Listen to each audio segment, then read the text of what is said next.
Hello students, welcome back to Mandeep education academy YouTube channel. बच्चों, आज हम क्लास 11 फिजिक्स टर्म 2 के chapter thermal properties of matter में से एक बहुत इंपॉर्टेंट टॉपिक करने जा रहे हैं, which is Newton's law of cooling. तो शुरू करते हैं बच्चों।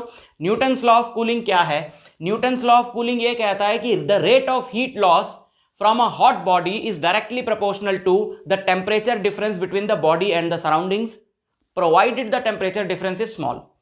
क्या मतलब है इसका? कि न्यूटन्स लॉ ऑफ कूलिंग ये कहता है कि कोई भी गर्म बॉडी कितनी जल्दी जल्दी हीट लॉस करेगी, यानी heat loss per unit time कितना जल्दी जल्दी पर यूनिट टाइम कितना हीट लॉस करेगी, ये इस बात पर डिपेंड करता है कि उसका और सराउंडिंग के बीच में टेम्परेचर डिफरेंस कितना ज्यादा है। जितना ज्यादा टेम्परेचर डिफरेंस होगा उतना ही ज्यादा हीट लॉस होगा किसी पर्टिकुलर इंस्टेंट पे। जैसे मान लेते हैं ये दो बॉडीज हमने लाके रखी हैं इस कमरे में जिसका टेम्परेचर है 25 डिग्री सेंटीग्रेड। इस बॉडी का टेम्परेचर है 40 डिग्री सेंटीग्रेड और इस वक्त इस बॉडी का टेम्परेचर है 60 डिग्री सेंटीग्रेड। तो दोनों में टेम्परेचर डिफरेंस किस में ज्यादा है? इसमें 15 डिग्री का टेम्परेचर डिफरेंस है सराउंडिंग से। इसमें कितना टेम्परेचर डिफरेंस है? इसमें 35 डिग्री का टेम्परेचर डिफरेंस है सराउंडिंग से। तो किसका टेम्परेचर डिफरेंस ज्यादा है? इसका।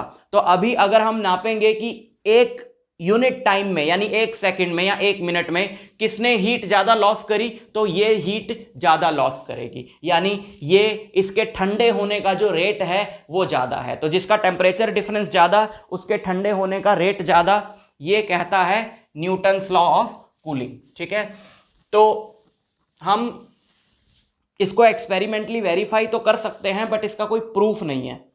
लेकिन स्कूल में क्या आएगा, इसका एक मैथमेटिकल पार्ट है जिसमें हमको एक फॉर्मूला डिराइव करना है कि अगर अभी बॉडी का टेम्परेचर T1 है तो एक पर्टिकुलर टाइम बाद कितना होगा, यानी कि टाइम और टेम्परेचर के बीच में एक रिलेशन डिराइव करना है। तो मान लेते हैं कि ये एक बॉडी है जिसका टेम्परेचर बदल रहा है और सराउंडिंग्स का टेम्परेचर कॉन्स्टेंट है T0, और इस बॉडी का इस वक्त टेम्परेचर, इसका तो बार बार चेंज हो रहा है ना, तो इस वक्त अभी जब मैं इसको ऑब्जर्व कर रहा हूं तो मान लो इसका जो टेम्परेचर है वो T है अभी।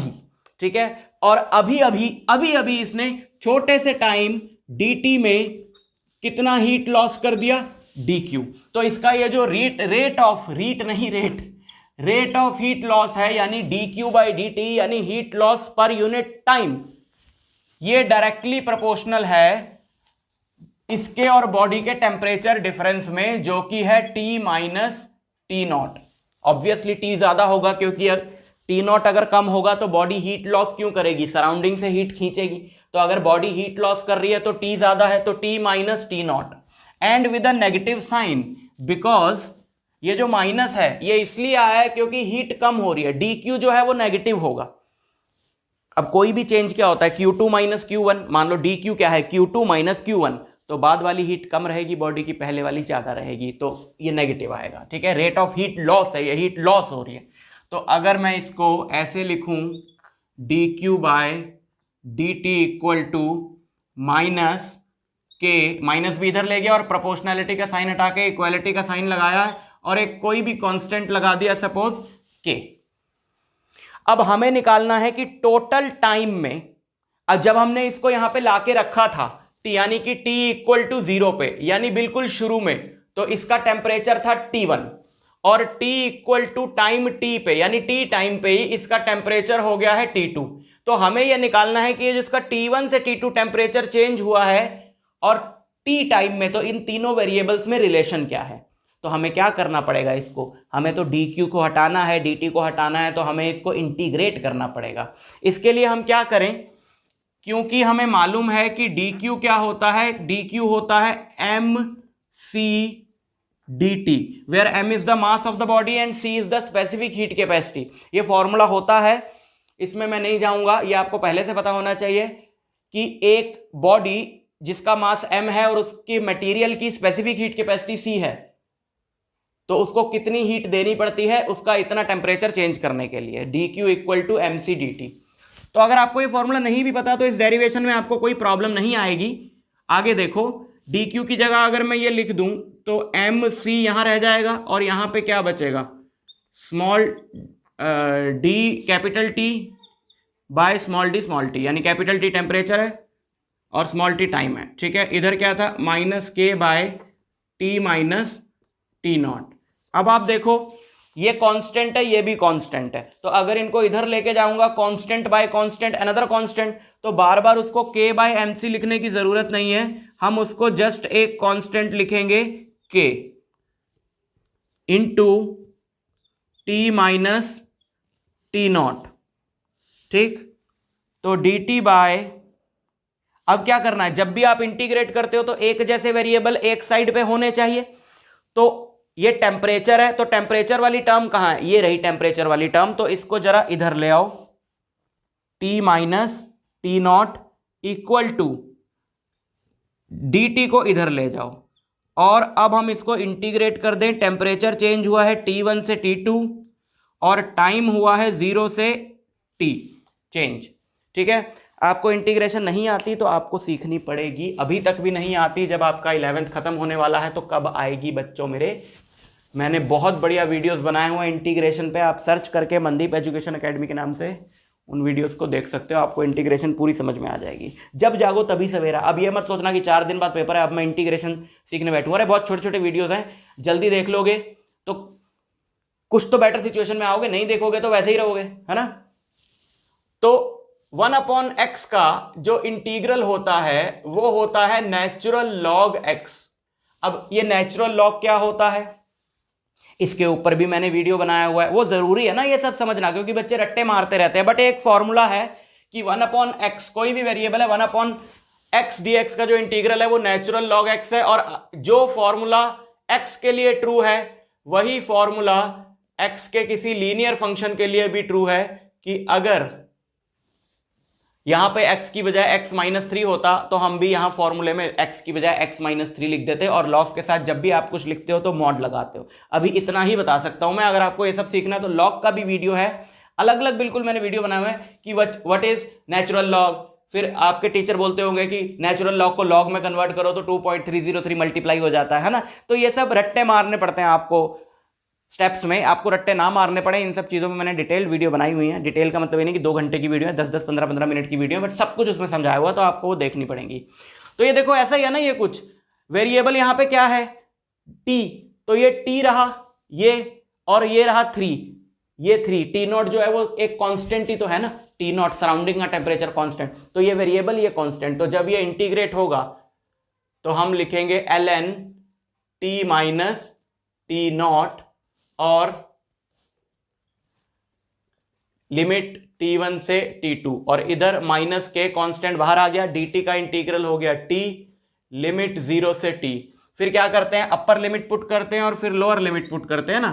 तो अपर लिमिट है t2, तो t की जगह पहले t2 पुट किया, माइनस फिर t की जगह t1 पुट किया, इक्वल टू माइनस के upper limit minus lower limit. Log a minus log b का फॉर्मूला होता है log a by b equal to minus के टी, समथिंग लाइक दिस। ऐसा कुछ रिलेशन इसका आएगा। ये हमारे पास रिलेशन आ गया ना, ये हमारे पास रिलेशन आ गया। और लॉग बेस 10 में अगर इसको कन्वर्ट करना हो, तो अभी के लिए तो मैं भी टीचर्स की तरह ही बोल देता हूं कि नेचुरल लॉग को लॉग में कन्वर्ट करना हो तो 2.303 मल्टीप्लाई करा लो। लेकिन इस बात का मतलब क्या है, लॉग के कुछ बेसिस होते हैं, उन बेसिस को बदला गया है। यहाँ पे मैं बता चुका हूँ पिछले वीडियोस में डिटेल में, इसलिए आपको अगर इच्छा है जानने की तो आप देख सकते हो लॉग के वीडियोस मेरे।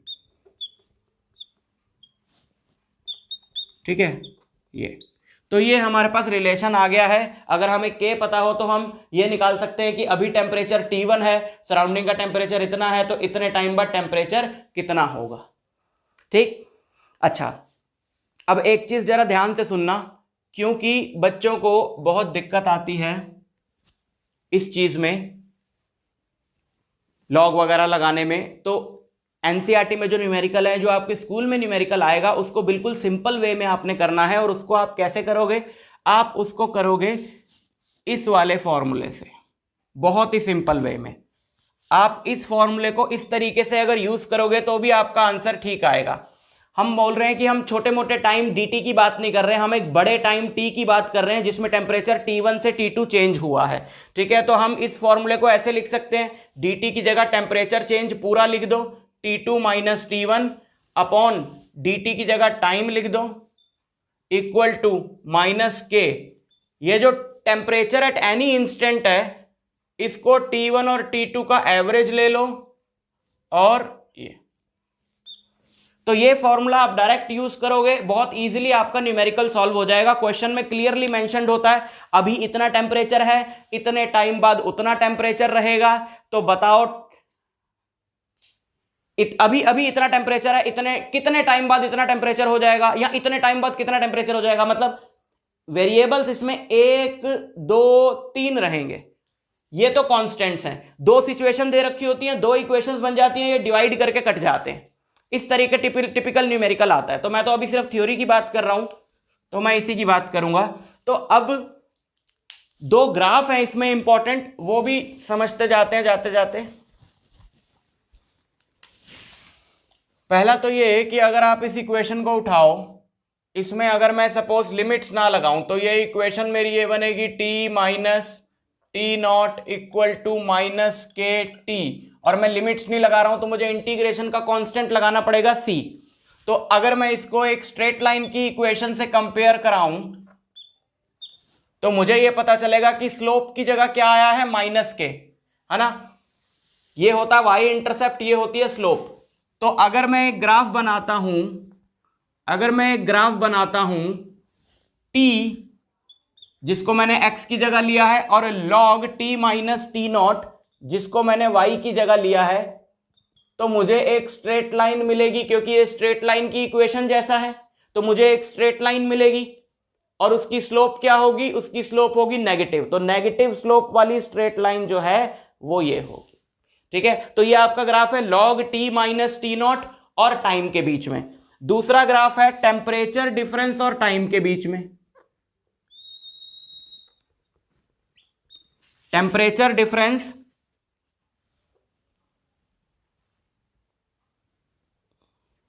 डिफरेंस डेल्टा टी और समय के बीच में ग्राफ। ये थोड़ा सा समझ लो आप बात को, कि जैसे जैसे टेम्परेचर डिफरेंस कम होता जाएगा, अब न्यूटन्स लॉ ऑफ कूलिंग ये कह रहा है कि rate of heat loss temperature difference पे डिपेंड कर रहा है। अभी एक बॉडी है जो 50 डिग्री पे है और सराउंडिंग 20 डिग्री पे है, तो दोनों के बीच में टेम्परेचर हो गया 30। लेकिन जैसे जैसे वो हीट लॉस करेगी, अब सराउंडिंग है 20 पे और बॉडी है 50 पे, तो अब वो बॉडी हीट लॉस करती करती सपोज 21 डिग्री पे आ गया उसका टेम्परेचर, तो अब तो टेम्परेचर डिफरेंस रह गया 1 डिग्री। शुरू में टेम्परेचर डिफरेंस था 30 डिग्री, कितना ज्यादा, तो रेट ऑफ हीट लॉस भी ज्यादा था। अब टेम्परेचर डिफरेंस आ गया 1 डिग्री, तो रेट ऑफ हीट लॉस भी बहुत कम हो जाएगा। तो वो जितना जल्दी 50 डिग्री से 21 डिग्री पे आ गई है, उससे काफी धीरे वो अब आगे बढ़ेगी। फिर उसका टेम्परेचर बहुत देर बाद सपोज 20.5 डिग्री हो गया। अब टेम्परेचर डिफरेंस और कम हो गया, बॉडी और सराउंडिंग्स के बीच में 0.5 डिग्री हो गया, तो अब रेट ऑफ हीट लॉस और कम हो जाएगा। यानी जैसे जैसे टेम्परेचर डिफरेंस कम होता जा रहा है, उसका रेट ऑफ हीट लॉस भी कम होता जा रहा है। तो सपोज आप सोचो कि सराउंडिंग का टेम्परेचर है 20 डिग्री और एक टाइम के बाद बॉडी का टेम्परेचर आ गया 20.00001 डिग्री सेंटीग्रेड, तो टेम्परेचर डिफरेंस कितना रह गया, 0.0001 डिग्री सेंटीग्रेड। और टेम्परेचर डिफरेंस इतना कम हो गया तो वो इतना धीरे धीरे हीट लॉस करेगी कि उसका टेम्परेचर और कम होने में बहुत टाइम लगेगा। तो ऐसे ही करते करते करते करते टेम्परेचर डिफरेंस हो गया ये, टेम्परेचर बॉडी का हो गया इतना, तो टेम्परेचर डिफरेंस हो गया 0.000000001 डिग्री सेंटीग्रेड, यानी इतना कम। तो अब उसका रेट ऑफ हीट लॉस और कम हो जाएगा, तो अब टेम्परेचर वो और धीरे धीरे धीरे धीरे अपना टेम्परेचर कम करेगी, और ऐसा होते होते सराउंडिंग का टेम्परेचर गेन करते करते इनफाइनाइट टाइम लग जाएगा। तो आपको क्या करना है, आपने ये देखा ना कि जैसे जैसे समय बीतता जा रहा है टेम्परेचर डिफरेंस कम होता जा रहा है, और ये टेम्परेचर डिफरेंस कभी भी जीरो नहीं होगा। यानी कि ये स्ट्रेट लाइन तो हो नहीं सकता ग्राफ, क्योंकि अगर ये ग्राफ स्ट्रेट लाइन है तो कहीं ना कहीं पे तो टेम्परेचर डिफरेंस वाई एक्सिस में है ना, तो एक्स एक्सिस पे वाई जीरो होता है, यानी इस पॉइंट पे टेम्परेचर डिफरेंस जीरो है। तो स्ट्रेट लाइन तो ये ग्राफ हो नहीं सकता, वरना ही कहेगा टेम्परेचर डिफरेंस जीरो है। तो ये एक्सपोनेंशियल फंक्शन है बच्चों। एक्सपोनेंशियल फंक्शन वो होता है जिसके at any instant of time जो भी पैरामीटर्स हैं उस पर डिपेंड करेगा कि आगे क्या होगा। जैसे बैक्टीरिया की ग्रोथ एक एक्सपोनेंशियल फंक्शन है, अगर 1 सेकंड में बैक्टीरिया डबल हो रहा है और मैं 1 बैक्टीरिया से चलाऊं तो अभी इस सेकंड में 2 हो जाएंगे, लेकिन अगले सेकंड में 4 हो जाएंगे। तो इस सेकंड में 1 बढ़ा, लेकिन अगले सेकंड में 3 बढ़े। तो किसी भी सेकंड में कितने बढ़ेंगे वो डिपेंड करता है कि उस सेकंड पे कितने हैं। इसी तरीके से किसी भी टाइम पे कितना टेम्परेचर डिफरेंस होगा, कितना कम होगा, कितना रेट ऑफ हीट लॉस होगा, वो डिपेंड करता है कि उस समय पे टेम्परेचर डिफरेंस कितना है। अगर टेम्परेचर डिफरेंस इतना है तो हीट लॉस थोड़े रेट से होगा, अगर टेम्परेचर डिफरेंस इतना है तो 1 सेकंड में हीट लॉस और कम रेट से होगा। टेम्परेचर डिफरेंस और कम हो गया, 1 सेकंड में हीट लॉस और कम रेट से होगा, तो टेम्परेचर डिफरेंस कभी भी जीरो हो नहीं पाएगा। तो आपको एक्सपोनेंशियल फंक्शन का ग्राफ बनाना है जो कि ऐसे बनेगा कि टेम्परेचर डिफरेंस कम होता जा रहा है, कम होता जा रहा है, लेकिन ये कभी भी इस एक्सिस को टच नहीं करेगा, जो ये दिखा रहा है कि टेम्परेचर डिफरेंस कभी भी जीरो नहीं होगा। यहां हम बोले इन्फिनिटी पे ये इसको टच करेगा, यानी इनफाइनाइट टाइम पे टेम्परेचर डिफरेंस जीरो होगा। ठीक, तो ये न्यूटन्स लॉ ऑफ कूलिंग की सारी थ्योरी थी, फॉर्मूला आपको डिराइव कर दिया, जो भी करना था ग्राफ्स बता दिए हैं, प्रिपेयर कर लेना। मैं आपसे मिलता हूं नेक्स्ट लेक्चर में, तब तक के लिए ऑल द वेरी बेस्ट।